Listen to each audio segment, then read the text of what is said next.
Welcome to Blizzard Fire. We hope this video helps fire up your solution. In this video, I will explain how to clean your Xbox Series S. First, gather your cleaning supplies, including a soft microfiber cloth, a small brush, and a can of compressed air. Before you begin, make sure your console is completely powered off and unplugged from the wall. It is also a good idea to work in a well-ventilated space to avoid inhaling any dust. Now, let's tackle the exterior. Take your dry microfiber cloth and gently wipe down all the smooth surfaces of your Xbox Series S.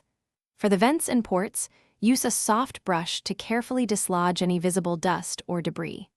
Remember, it is crucial to avoid spraying any liquid cleaners directly onto the console, as this can cause damage. Next, we will focus on the vents and ports. Use your can of compressed air, holding it upright, and apply short, controlled bursts into the vents to clear out dust. For the smaller USB and HDMI ports, a dry cotton swab can be used very gently to remove any accumulated grime.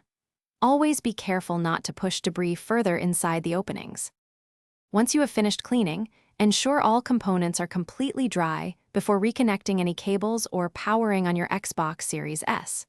To keep your console running smoothly, make it a habit to regularly dust it, perhaps once every 2 to 4 weeks, to prevent significant dust buildup. This simple routine will help maintain optimal performance and extend the life of your device.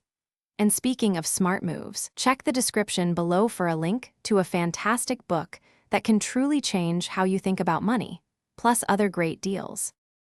Thanks for watching. If you found this helpful, don't forget to like and subscribe.